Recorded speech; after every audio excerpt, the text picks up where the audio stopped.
notre roi soit glorifié.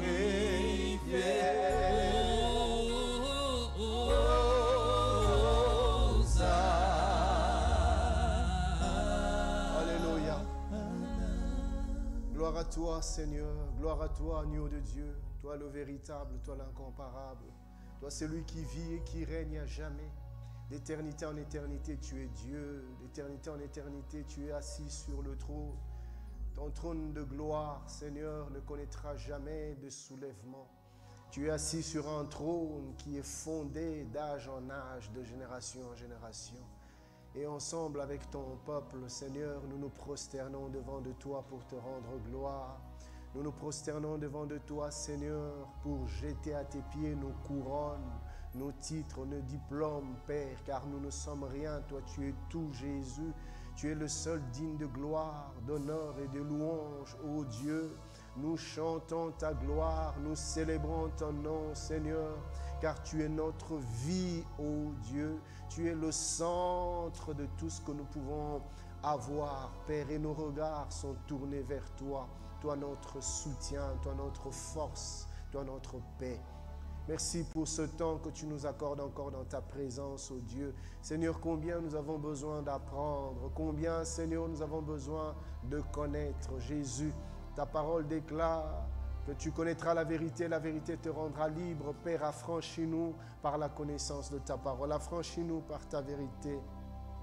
Le peuple périt faute de connaissance. Ce soir, donne-nous encore ta connaissance, Père, s'il te plaît. Par la puissance du Saint-Esprit, que ta parole trouve sa place dans nos cœurs. Comme cette semence plantée dans une bonne terre, nous prions qu'elle porte de fruits. Fais-le, Papa, s'il te plaît, par ton esprit, par ton onction, pour ta gloire, au nom de Jésus-Christ. Amen.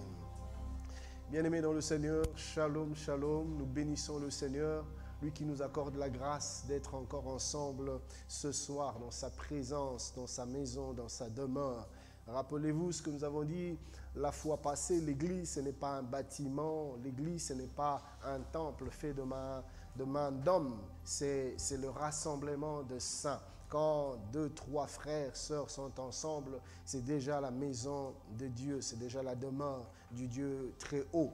Nous sommes donc en train de parler des choses qui arriveront dans la suite de temps, ce qui arrivera dans la suite de temps.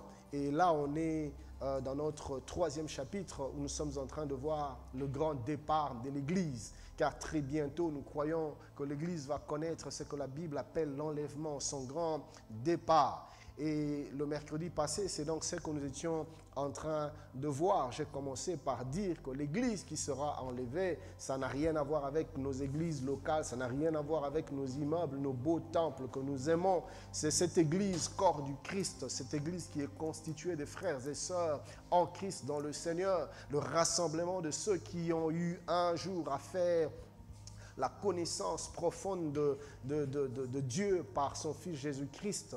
Un jour, tu as donné ta vie au Seigneur et depuis ce jour-là, il est devenu ton Seigneur et ton Sauveur. Tu es donc né de nouveau, tu es donc enfant de Dieu, tu fais partie de l'Église. Alors l'Église, c'est ce rassemblement de tous ces frères et sœurs de par le monde, peu importe ta communauté, peu importe ta dénomination. Mais si tu as fait un jour cette véritable rencontre avec Jésus et qu'il est devenu ton Seigneur et que tu es devenu son enfant, tu fais partie de l'Église. Et ce jour-là, c'est cette Église-là que le Seigneur Jésus-Christ viendra enlever. L'enlèvement, Dieu va faire disparaître les chrétiens de la surface de la terre. Et nous parlions du processus de l'enlèvement. L'enlèvement se passera en 4 temps, en 4 étapes. Mais bien sûr, ces étapes seront tellement à un moment instantané, la Bible dit, en un clin d'œil, en un rien de temps, en un instant. Donc ça, on n'aura même pas le temps de voir les différentes étapes parce que les choses se passeront tellement vite qu'en quelques poussières de fractions de secondes, nous serons déjà partis.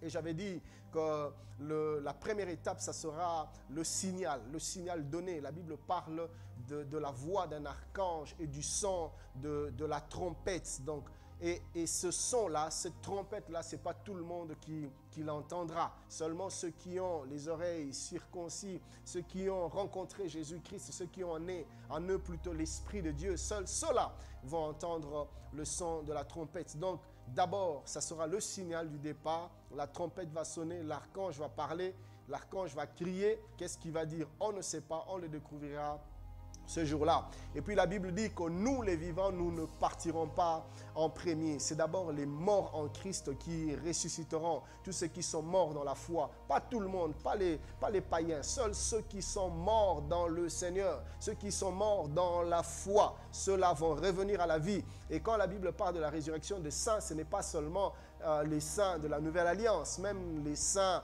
de l'Ancienne Alliance. Au son de la trompette, ils ressusciteront tous, ils vont tous ressusciter. Et la Bible nous parle de la prochaine étape, l'étape de la transfiguration. Nous serons tous changés, nous serons tous transfigurés, transformés. Ça sera la métanoïa. La Bible dit que ce corps corruptible va revêtir des corps incorruptibles. Ce corps mortel vont revêtir des corps immortels. Et ça sera ensuite la disparition de la surface de la terre. Mais ça se passera tellement rapidement qu'on n'aura même pas le temps de se rendre compte. En un clin d'œil, les morts sont déjà revenus à la vie, on a déjà été transfigurés, on est déjà parti et on se retrouve dans les airs, dans la présence de notre Dieu. Alors, la dernière fois, nous étions en train de répondre à la question du pourquoi de cette transfiguration. Pourquoi nos corps doivent être changés? Pourquoi nos corps doivent être transfigurés? Pourquoi cette transformation avant d'aller au ciel? Et nous étions en train de donner les quelques réponses. La première, nous avions dit qu'il était impossible que la corruption puisse hériter de l'éternité. Notre texte de base, c'était 1 Corinthiens 15, 50, que nous n'allons plus relire. Mais la Bible est clairement en train de dire que le corps corruptible ne peut hériter de la vie éternelle. Donc, pour que nous puissions, avant que l'on accède à l'éternité, ce corps corruptible doit d'abord être transformé en un corps incorruptible et puis nous accédons à l'éternité. Et la deuxième raison, c'était que l'être humain ne peut voir Dieu et vivre. Tu ne peux tenir face à la présence de Dieu, face à l'éclat de sa beauté, de sa magnificence, de sa splendeur, de sa lumière. Le corps humain ne saurait supporter une telle intensité de sa présence. C'est pour ça que nous devons avoir des corps appropriés, des corps spirituels, des corps célestes. Troisième raison, avions-nous dit que nous devons être changés, les corps doivent être transformés afin que soit établie la victoire de la vie sur la mort. Parce que si, après la mort, nous allions directement dans l'éternité, nous allons entrer dans l'éternité avec la défaite, notre défaite par rapport à la mort. C'est-à-dire, nous allons vivre éternellement tout en ayant sur nous la victoire de la mort par rapport à la vie. Or, nous entrons dans une dimension de victoire éternelle. Dans tous les plans, nous devons être des victorieux. Voilà pourquoi nous devons revenir à la vie et être transformés pour passer de la mort à la vie. Tous ceux qui sont morts vont passer de la mort à la vie afin que la victoire de la vie sur la mort soit attestée. Ce texte que j'aimerais que nous puissions relire, dans 1 Corinthiens 15, 54 à 55, l'apôtre Paul dit « Lorsque ce corps corruptible aura revêtu l'incorruptibilité et que ce corps mortel aura revêtu l'immortalité, écoutez bien, il dit « Alors s'accomplira la parole qui est écrite, la mort a été engloutie dans la victoire. » Donc cette victoire-là ne sera accomplie qu'en ce moment de résurrection, d'où l'importance de cette phase avant d'accéder à l'éternité. Alors aujourd'hui, nous allons donc poursuivre. Et ce soir, j'aimerais que nous puissions répondre à une autre question, celle de l'apparence. Nous aurons quelle apparence? Ce corps glorieux aura quelle apparence? Alors, laissez-moi vous dire, chers bien-aimés, que la Bible nous parle de corps glorieux. Ça sera de corps semblables au corps que Christ avait après sa résurrection. De corps à la fois spirituel, mais à la fois matériel. Vous voyez? Parce que Christ a bien pu manger avec les disciples. Vous vous rappelez, n'est-ce pas? Après sa résurrection, Christ s'est laissé toucher par Thomas. Christ s'est laissé palper par les disciples. Pourquoi? Et pourtant, il avait déjà un corps glorieux, il avait un corps, je dirais un corps spirituel, mais un corps spirituel qui pouvait à la fois être touché. Et rappelez-vous que pour que Christ entre là où les disciples étaient, il n'avait pas eu besoin qu'on ouvre la porte. Il est passé par les murs, il est apparu au fait. Donc ça sera ce genre de corps que nous aurons, où on connaîtra plus des limitations naturelles, la force de la pesanteur ou des choses comme ça. Mais ça sera vraiment une dimension spirituelle, mais à la fois une dimension matérielle aussi. Nous sommes dans Philippiens 3, 20 à 21.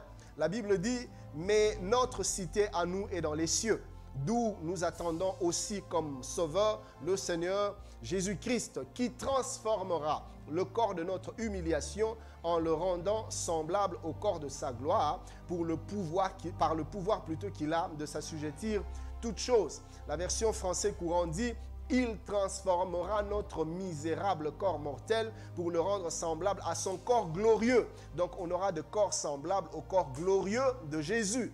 Alfred Cohen dit, à son retour, il transfigurera, lui il parle carrément d'une transfiguration, il transfigurera le corps misérable que nous possédons actuellement dans notre humble condition pour le conformer à son corps resplendissant de gloire. Donc c'est ce corps-là que nous aurons, de corps semblable à celui que Jésus avait eu après sa résurrection. Alors le deuxième élément, c'est que ça sera des corps célestes avec un éclat céleste. Ça sera d'une telle splendeur, d'une telle beauté que l'être humain n'a jamais rien vu de semblable. L'apôtre Paul est en train de nous en parler dans 1 Corinthiens 15. Nous allons lire du 35e au 40e verset, et puis nous allons sauter du 42e au 44e verset, et puis nous dirons enfin le 49e verset. La Bible dit, mais quelqu'un dira, comment les morts ressuscitent-ils et avec quel corps reviennent-ils? Insensé. Ce que tu sèmes ne reprend point vie s'il ne meurt. Est-ce que tu sèmes, et ce que tu sèmes, ce n'est pas le corps qui naîtra. C'est un simple grain de blé peut-être, ou de quelque autre semence. Puis Dieu lui donne un corps comme il lui plaît. Et à chaque semence, il donne un corps qui lui est propre. Toute chair n'est pas la même chair, mais autre est la chair des hommes, autre celle de quadrupèdes, autre celle des oiseaux, autre celle de poissons. Écoutez le verset 40e. Il y a aussi des corps célestes et des corps terrestres. Vous voyez?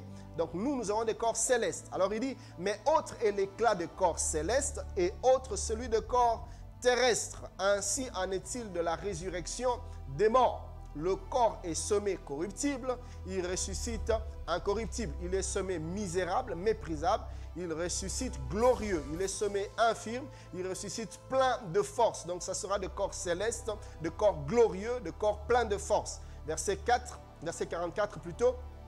Il est semé corps animal, il ressuscite corps spirituel. Donc ça sera à la fois de corps spirituel, de corps plein de force, de corps glorieux, de corps céleste. Verset 49e, la Bible dit, et de même que nous avons porté l'image du céleste, nous porterons aussi l'image du céleste. Donc ça sera des corps avec une splendeur extraordinaire. Bien-aimé, je t'encourage à t'accrocher au Seigneur, à persévérer dans la foi afin de vivre cette transfiguration, afin de vivre cette gloire que Dieu nous donnera dans ce nouveau corps, dans sa présence, dans sa demeure. Amen. Alors nous devons savoir que l'enlèvement n'est pas la fin de l'histoire. Après l'enlèvement, le monde ne cessera pas de vivre. Après l'enlèvement, le monde ne cessera pas d'exister. Nous serons enlevés, nous irons dans les airs avec le Seigneur. La Bible ne nous donne pas plus de précision. On parle tout simplement des airs. Nous serons quelque part dans les airs. Mais pendant que nous serons avec le Seigneur dans les airs, ici sur cette terre, la vie va continuer, bien sûr, sans l'Église. La vie va continuer, je vais en parler.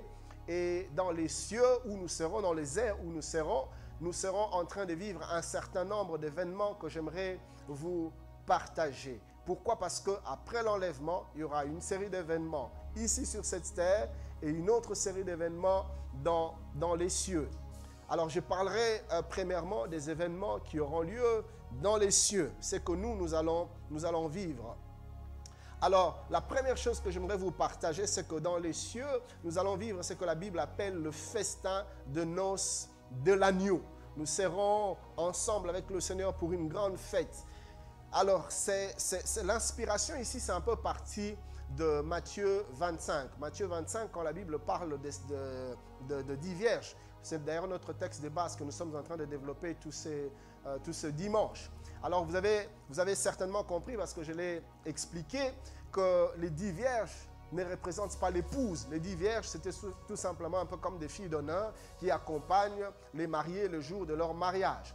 Alors, vous allez remarquer qu'il y a une chose qui s'est passée en Orient, dans leur coutume, c'est que le marié venait épouser la femme chez elle, chez la maison, chez les parents de la femme, un peu comme ça s'est fait aussi chez nous. Et il venait la nuit. Alors, quand il arrivait, les filles d'honneur le dévançaient pour l'accueillir, et ensemble, ils allaient dans la maison de la femme. Et là, c'était une grande fête. C'était des échanges de vœux et tout ça. Le mariage était célébré. Et juste après, le mari prenait sa femme, il quittait avec sa femme de chez la femme jusqu'à chez lui. Et le long du chemin, les vierges, les filles d'honneur chantaient et tout ça. Et quand ils arrivaient chez le mari, c'était une grande fête. Et c'est cette fête-là que l'on appelait les festins de noces de l'agneau. Donc c'est une image que le Seigneur nous a donnée afin que nous puissions comprendre un peu ce qui se passera avec l'Église. Parce que nous, Église, nous sommes l'épouse. Nous avons été fiancés à Christ comme une vierge pure, nous dit la Bible. Et ce jour-là, le Seigneur Jésus-Christ descendra, mais ses pieds ne toucheront pas le sol. Il sera suspendu dans les airs, un peu comme ce marié qui vient dans la maison de la femme pour prendre sa femme. Il va nous attirer vers lui et ensemble, il nous amènera dans sa maison. Et c'est là qu'il y aura lieu les noces, les festins des noces de l'agneau, exactement comme ça se faisait dans les coutumes orientales. Et ça sera des moments de grande réjouissance. C'est là que le Père va unir l'épouse à l'époux, et c'est là que le corps, l'Église qui est le corps, va se joindre à Christ qui est la tête pour ne former que désormais un seul corps. Et plus jamais rien ne nous séparera. Pour l'éternité, nous serons constamment avec lui. Et ça sera accompagné par de moments glorieux, de célébration, de réjouissance, de félicité dans la présence de notre Dieu. Et tout ça, nous y serons pendant une période de 7 ans, dans la célébration, dans la réjouissance, dans l'exaltation plutôt, dans la félicité, dans la présence de notre Dieu. Alors, la Bible dit dans les livres d'Apocalypse, le chapitre 19e, du 7e au 9e verset, « Réjouissez-vous et réjouissons-nous plutôt et soyons dans l'allégresse et donnons-lui gloire. Car les noces de l'agneau sont venues et son épouse s'est préparée. Et il lui a été donné de se revêtir d'un fin lin éclatant, pur. Car le fin lin, ce sont les œuvres justes des saints. » J'aimerais juste souligner quelque chose ici avant que je n'aille plus loin. Remarquez que la Bible nous dit que l'épouse s'est habillée de fin lin. Et le fin lin, c'est les œuvres des justes, les œuvres des saints. Donc, les bonnes œuvres que nous accomplissons, les œuvres de sainteté, les œuvres d'obéissance, les œuvres de soumission, les œuvres de service, chers bien-aimés, toutes ces œuvres constituent l'habit avec lequel nous allons nous présenter devant le Seigneur. Alléluia. Et au verset 9e, la Bible dit, « Et là, écrit, heureux ceux qui sont appelés au festin des noces de l'agneau. » Et il me dit, ces paroles sont les véritables paroles de Dieu. Alors, ça c'est un événement. Mais un autre événement que nous allons vivre dans la présence de notre Dieu, c'est ce que la Bible appelle le tribunal de Christ. Le tribunal de Christ. Ça sert à quoi le tribunal de Christ? Alors, j'aimerais insister sur une chose. Nous qui sommes en Christ, nous vivons ce que l'apôtre Paul dit dans Romains 8, 1. Il n'y a maintenant aucune condamnation pour ceux qui sont en Jésus-Christ. Nous ne passerons plus par le jugement. Nous ne serons plus condamnés. Notre condamnation a déjà été accomplie en Christ Jésus à la croix de Golgotha. Nous les chrétiens, nous ne serons plus jugés parce que Christ a déjà été jugé à notre place. Cher bien-aimé, c'est important de connaître cette vérité parce que ça affermit ta foi, ça fortifie ton assurance du salut. On a demandé à un homme de Dieu, en tout cas un prétendu homme de Dieu, si tu mourais aujourd'hui, est-ce que tu vas aller au ciel? Il dit, en tout cas, je ne sais pas, Dieu seul sait. Non, nous devons être convaincus de notre salut. Nous devons avoir l'assurance de notre salut. Parce que nous ne sommes pas sauvés par nos œuvres, mais nous sommes sauvés par l'œuvre de la croix.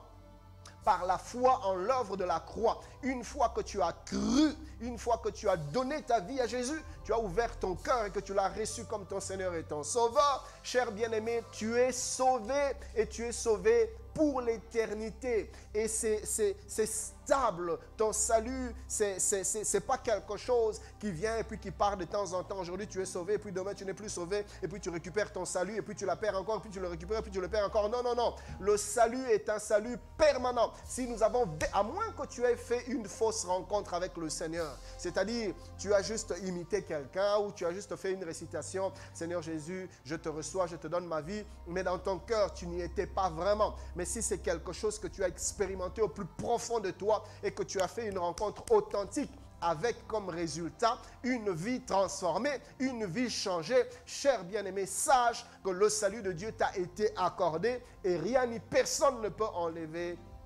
enlever cela, sauf peut-être toi-même si tu arrives à régner la foi.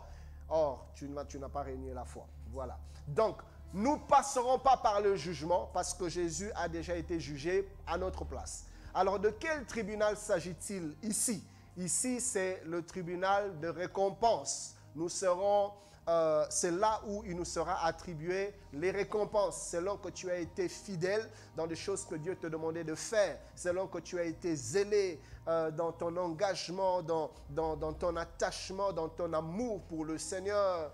Tu as été fidèle dans l'évangélisation, dans l'intégrité, dans la fidélité, la loyauté à ce que tu faisais pour Dieu. La Bible dit, ne vous inquiétez pas, ne vous relâchez pas plutôt, car il y aura un salaire pour votre travail. Votre travail ne sera pas vain, la Bible dit. Dieu va nous récompenser. Et l'apôtre Paul nous le dit dans son deuxième épître aux Corinthiens, le chapitre 5e, si vous lisez le verset 10e.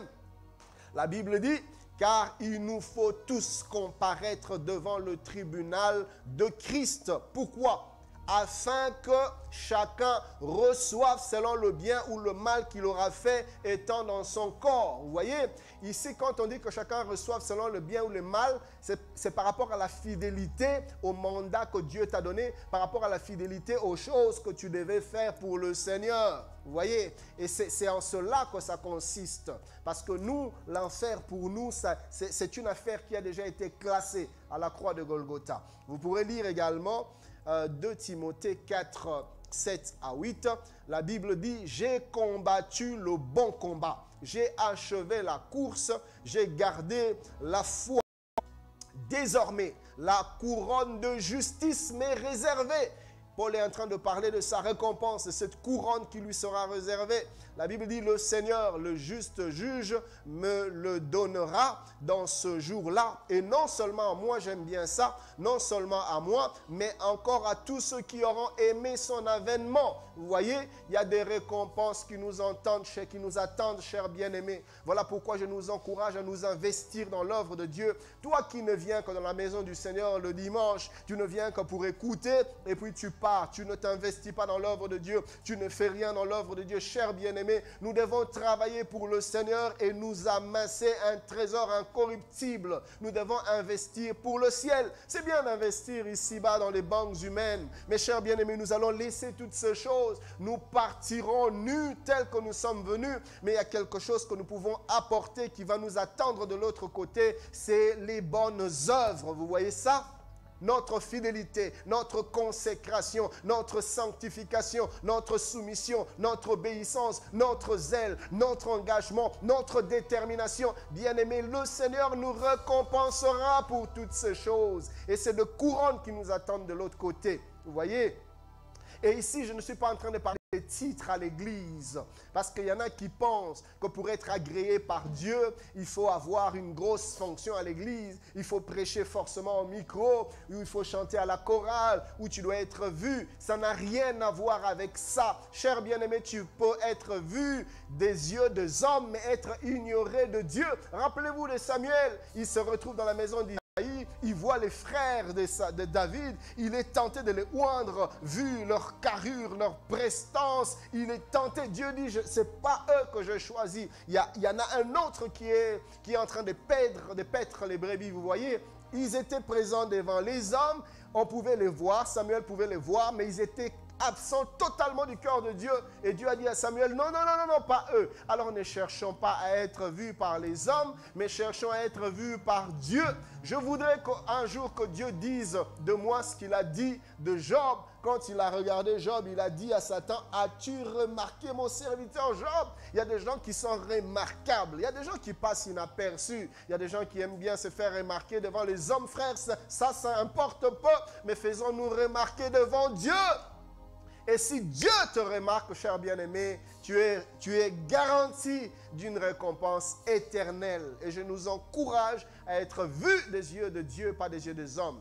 La Bible dit dans le livre de Matthieu, gardez-vous de pratiquer votre justice pour en être vus des yeux des hommes. Nous devons être remarqués par Dieu et pas par les hommes. Mon ami, même si les hommes ne te voient pas, souvent dans nos églises, les gens murmurent. Moi, dans cette église, on ne me donne jamais les micros, on ne me laisse jamais prêcher, on ne me laisse... Écoutez, Dieu ne nous récompensera pas par rapport à ces choses. Dieu nous récompensera par rapport à la fidélité aux choses qu'il nous a demandé de faire. Vous voyez? Pas ce que les hommes te demandent de faire, pas ce que toi-même tu as envie de faire, mais ce que Dieu, lui, te confie. Les choses que Dieu t'a confiées, tu n'es pas fidèle et tu veux faire des choses que Dieu ne t'a pas confiées, frère. Qu'est-ce que tu cherches? Tu cherches la visibilité? Vanité, ces choses nous les laisserons ici-bas. Investissons pour un trésor incorruptible qui nous attend de l'autre côté. La Bible déclare, efforce-toi de te présenter devant Dieu comme un ouvrier qui n'aura pas à rougir, frère. Je ne voudrais pas rougir devant Dieu ce jour-là, mais je voudrais être de ceux à qui le Père dira, entre dans la joie de ton maître, bon et fidèle serviteur. Je voudrais être de ceux-là. On nous a raconté cette vision qu'un homme de Dieu a reçue. C'était un homme de Dieu puissant. Quand il s'est levé devant la chair, il prêchait, le Seigneur agissait, il y avait de l'impact, des vies étaient touchées, des malades étaient guéris. Alors un jour, le Seigneur a permis qu'il puisse avoir une vision de sa mort. Il meurt, il se retrouve dans la présence de Dieu. Et Dieu, et l'ange qui le conduisait, lui dit, viens, je vais t'amener dans la chambre de couronne. Et il part avec l'ange, on ouvre la porte de couronne. Et l'homme de Dieu a vu une couronne impressionnante. Elle était très jolie. Et il s'est précipité plutôt pour prendre cette couronne. L'ange lui dit, non, ça ce n'est pas à toi. Je te montrerai à qui appartient cette couronne. Alors l'homme lui dit, mais où est ma couronne? Et finalement, l'ange est parti lui prendre une couronne qui ressemblait à quelque chose. Voilà ta couronne. L'homme de Dieu s'est mis à pleurer, il ne comprenait rien. Et l'ange lui a dit, viens, je vais te montrer la couronne, la dame, la personne à qui appartient cette couronne que tu as tant aimée. Et quand on ouvre les yeux de l'homme de Dieu, alors il voit une vieille dame de son église, une fidèle de son église, mais qui était à peine remarquable, qui se mettait d'ailleurs souvent bien au fond là. Alors l'ange lui dit, cette femme, elle n'a pas arrêté d'intercéder pour toi. À chaque fois que tu as de service, elle passe des heures dans la présence de Dieu. Elle pleure pour toi. Elle supplie l'Éternel pour toi. Elle prie pour que l'onction ne manque jamais dans ta vie, que les malades soient guéris, que le cœur soit touché, pour que l'œuvre de Dieu avance. Elle intercède. C'est une intercesseuse fidèle devant Dieu. Cette couronne lui appartient. L'homme de Dieu était confus. Et c'est ce jour-là qu'il s'est rendu compte que nous devons être grands devant les hommes, devant Dieu plutôt, et non devant les hommes. Cette femme qui n'était pas connue des hommes, mais qui était connue de Dieu, avait sa récompense qui l'attendait dans la présence de son Père. Je nous encourage, chers bien-aimés. La Bible dit dans Apocalypse 22, 12 à 14. Voici, je viens bientôt et ma rétribution, mon salaire est avec moi pour rendre à chacun selon ce qu'est son œuvre. Bien-aimé, c'est quoi ton œuvre? Qu'est-ce que tu fais pour Dieu? Qu'est-ce que Dieu t'a demandé de faire? C'est maintenant le moment de le faire. Dieu t'a doté de dons, Dieu t'a doté de capacités, Dieu t'a doté d'aptitudes. Qu'est-ce que tu en fais? Un jour, nous allons rendre de compte devant Dieu. La Bible nous parle de cette parabole. Le maître, avant de voyager, a laissé des talents. À qui un talent, à l'autre 5 talents, 2 talents, à un autre 5 talents. Et il est parti.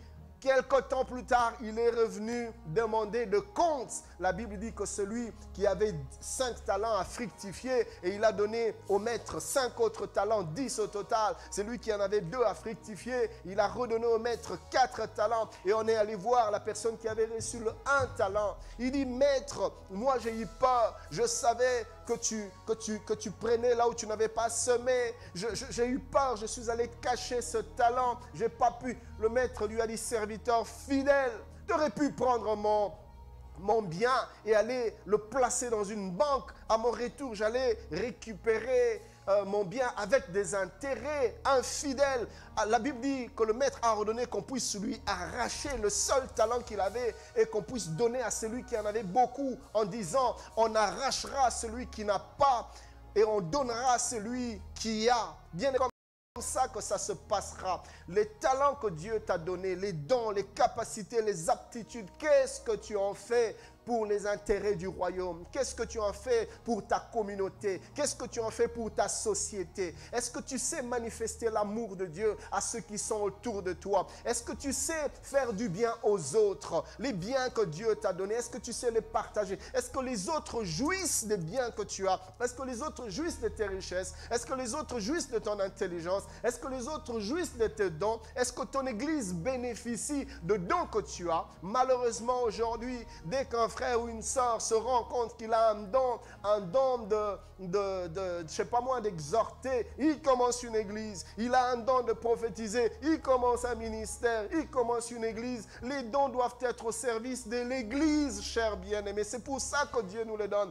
Pas pour nos propres services, pas pour que nous puissions commencer des carrières. C'est pour que l'œuvre de Dieu avance. Et c'est pour ça que Dieu nous donne des dons. Et même d'ailleurs par rapport aux 5 ministères, la Bible dit que Dieu a donné les 5 ministères comme des dons à l'église pour l'édification commune. Ce n'est pas pour nos propres intérêts. Chers bien-aimés, je nous encourage à mettre les dons, les talents, les capacités que Dieu nous a donnés au service de l'église, au service de son œuvre, au service des autres, au service de la communauté, au service de la société. C'est ainsi que nous serons en train d'amasser dans le ciel, un trésor éternel, un trésor incorruptible qui nous attend. Au verset 13e, il dit, je suis l'alpha et l'oméga, le premier et le dernier, le commencement et la fin. Heureux ceux qui lavent leurs robes afin d'avoir droit à l'arbre de vie et d'entrer par les portes de la ville. 1 Corinthiens 3, 13 à 15, la Bible dit, or, si quelqu'un bâtit sur ce fondement avec de l'or, de l'argent, des pierres précieuses, du bois, du foin, du chaume, l'œuvre de chacun sera manifestée, car le jour la fera connaître. Chers bien-aimés, le jour arrive où nos œuvres vont se faire connaître. Les jours arrivent où des choses secrètes vont apparaître à la lumière. Les jours arrivent où des choses que nous faisons dans le noir seront exposées au grand jour. Les jours de la révélation arrive, chers bien-aimés, réformons nos voies et craignons le Seigneur, car nos œuvres seront exposées au grand jour, parce qu'elle se révélera dans le feu, et le feu éprouvera ce que l'œuvre de chacun. Vous voyez, tout ce que nous faisons, on va le prendre, on le mettra dans un test. Si tes œuvres persistent, tu auras ta récompense. Mais si le feu consume tes œuvres, frère, tu perdras ta récompense. La Bible déclare au verset 14e, si l'œuvre bâtie par quelqu'un sur le fondement subsiste, il recevra une récompense. Si l'œuvre de quelqu'un est consumée, il perdra sa récompense. Pour lui, il sera sauvé comme au travers du feu. Vous voyez ça, chers bien-aimés? c'est que le tribunal de Christ sera semblable à un feu, le feu du jugement qui va évaluer nos œuvres. Et si tu passes par ce jugement, par ce tribunal, la récompense te sera accordée. Mais si par ce jugement, tes œuvres ne peuvent peser devant Dieu, la Bible dit tu perdras ta récompense. La Bible dit tu seras sauvé, mais comme au travers du feu. Vous savez comment est-ce qu'un homme est sauvé au travers du feu? Imaginez la maison dans laquelle vous êtes. J'ai pris que cette affaire ne vous arrive jamais. C'est juste un exemple. Imaginez que dans la maison dans laquelle, bon, pas vous, dans la maison dans laquelle un individu se trouve, cette maison prend feu. Vous voyez? Est-ce que la personne aura le temps d'aller faire la valise pour prendre les bijoux, je ne sais pas, les habits? Il n'aura pas le temps. Déjà avec l'instinct de survie, il va sortir par la première ouverture. Pourquoi? Parce que le feu est sur le point de consumer toute chose. Il sort et il va s'enfuir et tout sera calciné. Et c'est ainsi que la Bible dit tu seras sauvé, mais comme au travers du feu. C'est-à-dire comme quelqu'un qui est en train de vouloir s'enfuir dans une maison en feu. Donc tu sors avec rien du tout. Tu vas entrer au ciel avec rien du tout, sans aucune récompense. Tu seras un monsieur lambda dans le royaume des cieux. Tu seras un quiconque. Tu seras un individu comme ça. Frère, moi je ne voudrais pas être un individu quelconque dans le ciel. Je voudrais avoir ma récompense. Oui, je veux avoir ma récompense. Et je prie que Dieu me donne suffisamment de fidélité. Toujours l'épître de Paul aux Corinthiens, le premier épître de Paul aux Corinthiens, nous sommes au chapitre 9e. Si vous lisez du 24e au 27e verset, la Bible dit « Ne savez-vous pas que ceux qui courent dans le stade courent tous, mais qu'un seul remporte le prix? Courez de manière à remporter le prix. Tous ceux qui combattent s'imposent toute espèce d'abstinence, et ils le font pour obtenir une couronne corruptible. Mais nous, faisons-le pour une couronne incorruptible. Moi, donc, je cours non pas comme à l'aventure. L'apôtre Paul dit, moi, je ne plaisante pas avec ma couronne. Je ne plaisante pas avec ma récompense. Je cours non pas comme à l'aventure. Je frappe non pas comme battant l'air. Je sais ce que je sais, je fais. Je sais ce que je vise. Il dit, mais je traite durement mon corps. Je ne suis pas complaisant avec moi-même. Je ne suis pas léger avec moi-même. Je traite mon corps durement et je le tiens assujetti de peur d'être moi-même rejeté après avoir prêché aux autres. Le rejet dont on est en train de parler ici, c'est par rapport à la récompense, de peur de perdre ma récompense après avoir prêché aux autres. Je prie que Dieu nous garde fidèles à lui. Amen. Frères, il y a des récompenses qui nous attendent. Soyons fidèles, servons le Seigneur. Faisons ce que Dieu nous demande de faire. Très bientôt, le Maître vient. La Bible dit, il vient bientôt et sa rétribution est dans sa main. Alléluia. Alors, pendant que nous sommes dans les airs plutôt, en train de vivre toutes ces choses dans la présence de notre Seigneur, bien sûr, ce n'est pas tout ce qu'il y aura. Il y a bien d'autres choses. La Bible dit que nous connaissons en partie, nous prophétisons en partie. Il y a bien de choses que le Seigneur ne nous a pas révélées, que nous allons découvrir là-bas. S'il fallait que le Seigneur nous révèle tout ce qu'il y a au ciel, il n'y a aucun livre qui pourrait contenir ces mystères glorieux que nous allons découvrir de l'autre côté. Donc, il n'y a que des indications que le Seigneur nous a données dans sa parole afin que nous puissions nous faire une idée. Et même cette idée est imparfaite. Pourquoi? Parce que l'entendement et l'intelligence de l'homme ne sont pas capables de saisir les réalités spirituelles qu'il y a dans le royaume des cieux. Même si Dieu voulait nous expliquer le langage spirituel. Vous avez déjà lu le livre d'Ecclésiaste, d'Ézéchiel. Dites-moi, quand vous lisez les anges, les chérubins, est-ce que vous arrivez à comprendre leur forme? Ils ont des yeux partout, ils ont des roues dans tous les sens, ils ont des ailes partout, ils roulent, ils volent. J'ai du mal à comprendre cette description. C'est parce qu'en fait, des choses spirituelles ne peuvent être... On ne peut le saisir avec l'intelligence que nous avons maintenant.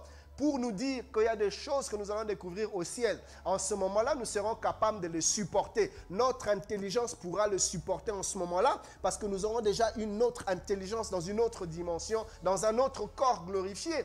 Et Dieu ne nous a pas dit, parce qu'on ne pourra pas le comprendre, le saisir maintenant. Donc, chers bien-aimés, nous sommes loin de nous imaginer les choses glorieuses qui nous attendent. Écoutez, dans la présence de Dieu, nous ne serons pas comme certains les décrivent, les dessinent, un peu comme des petits anges sur des nuages en train de flotter en jouant à la harpe.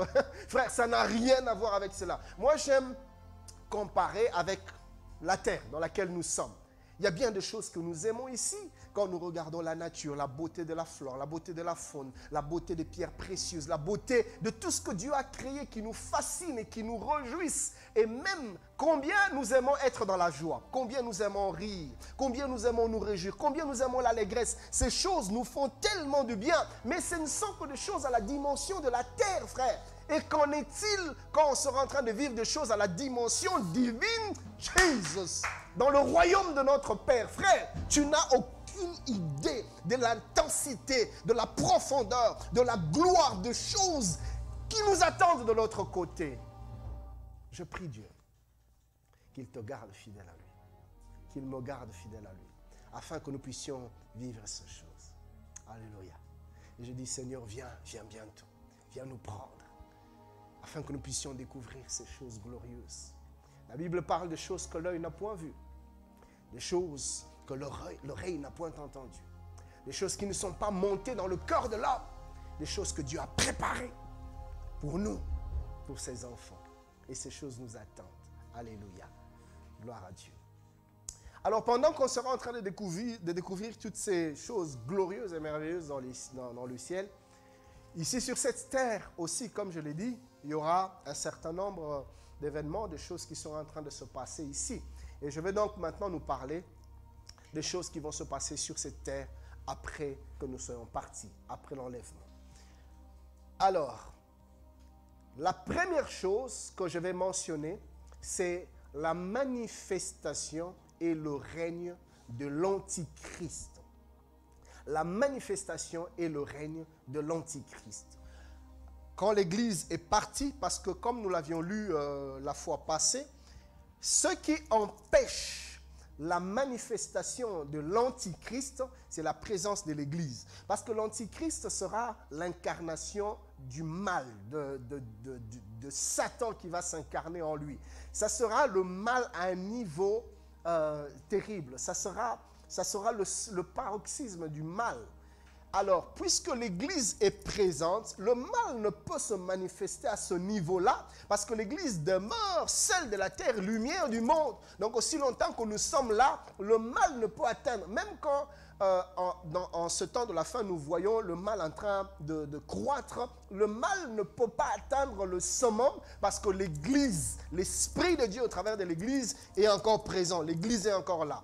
Et nous bloquons la pourriture plutôt d'avancer comme le sel bloque la pourriture. Nous empêchons le ténèbre d'envahir l'univers de la même manière que la lumière chasse le ténèbre. Alors, la Bible dit, quand l'Église sera enlevée, directement, ça sera la manifestation de l'Antichrist. Parce qu'en ce moment-là, il aura libre cours. Il n'y aura plus aucun blocage, aucun empêchement. Et l'Antichrist va se manifester et faire ce qui lui a été destiné. Alors, le règne de l'Antichrist prendra une période de 7 ans. Pendant ces 7 ans, nous sommes au ciel. Lui sera en train de régner ici-bas. Et ces 7 ans seront subdivisés en 2 parties, 3 ans et demi. Première partie et 3 ans et demi. Deuxième partie. Alors, avant que je n'aille plus loin, j'aimerais vous donner ce que j'ai appelé la ligne de temps. La ligne de temps eschatologique. Je vais vous donner la succession des événements eschatologiques pour que vous puissiez comprendre un peu le déroulement des événements du temps de la fin. Une fois que vous avez ce croquis, ce schéma en tête, ça devient plus facile pour vous de comprendre les événements du temps de la fin, des choses qui arriveront dans la suite de temps. Alors, donc, il y a cette ligne de temps que j'ai commencé. On peut la commencer un peu plus loin, mais commençons à Golgotha. La mort du Christ. Notre Seigneur Jésus-Christ meurt à notre place à la croix pour nos péchés, pour nous racheter.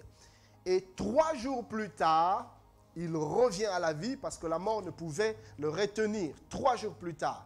comme il avait dit aux scribes et aux pharisiens, détruisez ce temple et en 3 jours je le rebâtirai. Il parlait de son propre corps. 3 jours plus tard, il est revenu à la vie, c'était la résurrection.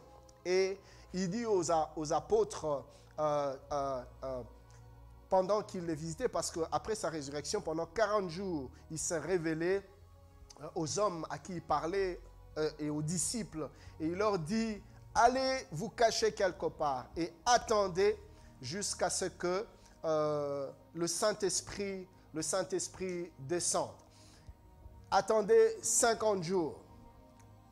Plutôt, attendez jusqu'à ce que l'Esprit descende. Allez rester à un seul endroit, attendez le Saint-Esprit.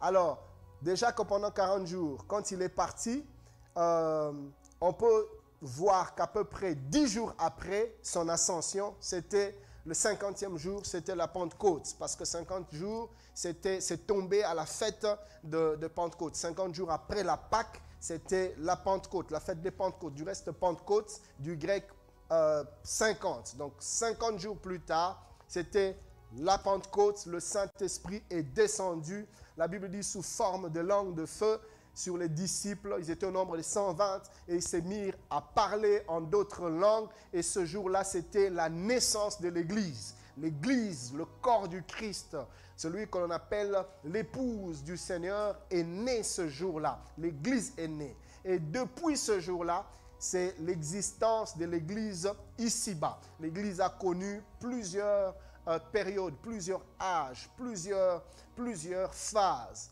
dans sa vie ici-bas. Mais l'Église ne restera pas ici-bas de manière éternelle. Comme nous venons de le voir, bientôt, le Seigneur Jésus-Christ viendra prendre son Église et ça sera l'enlèvement. Vous voyez les événements, comment est-ce qu'ils se succèdent. Alors, juste après l'enlèvement, arrivera ce que j'étais en train d'expliquer tout à l'heure, la venue de l'Antichrist. Mais pendant que l'Antichrist sera ici, nous serons déjà partis où nous sommes avec le Seigneur dans les noces de l'agneau, les tribunaux de Christ et toutes ces choses que j'ai expliquées pendant une période de 7 ans. Et pendant que nous sommes dans les airs, cette même période de 7 ans ici-bas, l'Antichrist est en train d'opérer dans cette période que la Bible appelle la tribulation. Cette période de tribulation subdivisée en 2 temps. La première phase de 3 ans et demi, la période de tribulation, et puis la deuxième phase de 3 ans et demi, c'est dans cette deuxième phase où va prendre place ce qu'on appelle à proprement dire la période de la grande tribulation. Je vais expliquer tout ça dans le prochain chapitre. Alors, après que l'Antichrist ait régné, la Bible dit que le Seigneur Jésus-Christ reviendra dans sa gloire. Je vais expliquer cela. Ce sera la parousie. Il ne reviendra pas seul, il viendra avec nous. Il va mettre fin à l'Antichrist, comme je l'expliquerai dans les séances qui arrivent. Et puis, il va établir son règne, le règne de 1000 ans, son gouvernement, son royaume ici sur terre, avec comme capitale Jérusalem. Alors, ces choses, on va les voir avec certains détails par la grâce du Seigneur. Donc, en fait, ce tableau, ce croquis, vous pourrez même le prendre en photo. Vous pourrez faire des captures d'écran et les garder chez vous. Et vous pourrez mettre des passages de versets bibliques. Ça vous permet.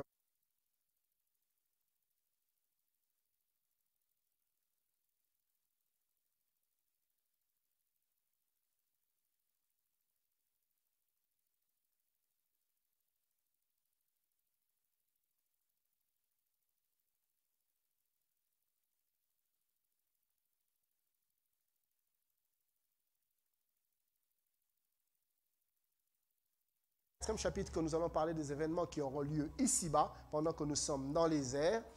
Dans ce 4e chapitre, nous parlerons de l'Antichrist et de ses œuvres. L'Antichrist et ses œuvres. Alors, comme je n'ai cessé de le répéter, vous avez peut-être des questions, besoin de clarté, d'éclaircissement. Il n'y a pas de souci. Pendant que vous êtes en train de suivre en live, vous pouvez écrire votre question. On va vous répondre ou même plus tard sur notre page Facebook ou même sur notre numéro WhatsApp. Vous pourrez toujours envoyer vos questions et par la grâce de Dieu, on va se faire un effort de vous répondre. Donc, on commence le 4e chapitre, l'Antichrist et ses œuvres. Alors, que veut dire d'abord le mot Antichrist? Ça vient d'où? Ça signifie quoi? antichrist.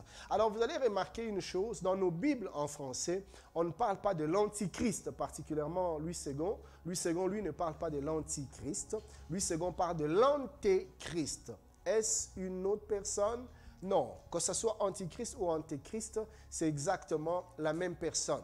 Mais vous allez remarquer, par exemple, dans certaines versions anglaises, les deux mots sont pris différemment. On parle de l'antéchrist, on parle aussi de l'antichrist. Mais en français, avec Louis II, on ne parle que de l'antichrist, dans l'antéchrist, mais l'antéchrist renferme le concept antéchrist et aussi le concept antichrist que je vais expliquer maintenant.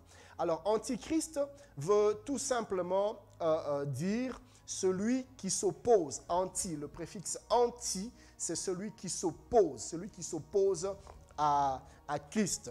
L'apôtre Paul en parle dans 2 Thessaloniciens 2,4, quand il dit l'adversaire qui se lève au-dessus de tout ce qu'on appelle Dieu ou de ce qu'on adore. Il parle de l'antichrist qui est l'adversaire de Dieu, l'adversaire de tout ce qu'on appelle Dieu, l'adversaire de tout ce qu'on adore. Donc l'antichrist, cet homme du mal, va se lever comme un opposant de Dieu.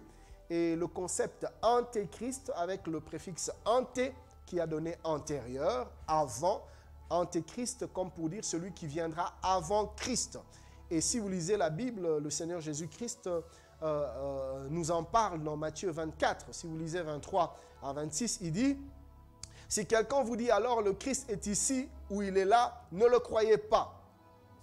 Car il se lèvera de faux Christ et de faux prophètes. Ils feront de grands prodiges et des miracles au point de séduire, s'il est possible, même les élus. Voici, je vous l'ai annoncé d'avance. Si donc on vous dit, voici, il est dans le désert, n'y allez pas. Voici, il est dans les chambres, ne le croyez pas. » Alors, Jésus-Christ est en train de parler ici des choses qui vont se passer après l'enlèvement.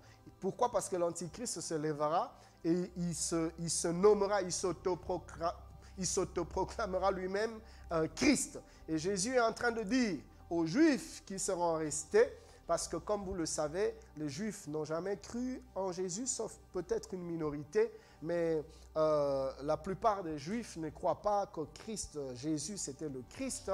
Donc, après l'enlèvement, puisqu'ils ne connaissent pas le Seigneur, ils ne partiront pas. C'est plus tard qu'ils se rendront compte, comme je vais l'expliquer plus tard. Alors, le Seigneur est déjà en train de leur dire, en ce moment-là, un homme sera en train de vous dire, c'est moi Christ, ne le croyez pas. Vous allez entendre parler de gens, mais allez par là, Christ est par là. Il dit, ne le croyez pas, ne le suivez pas. Pourquoi? Parce que l'antéchrist, c'est celui qui viendra avant Christ. Et ici, on est en train de parler avant le retour glorieux de notre Seigneur Jésus-Christ. Rappelez-vous, je l'ai expliqué, que par rapport au retour de Jésus, il y a le retour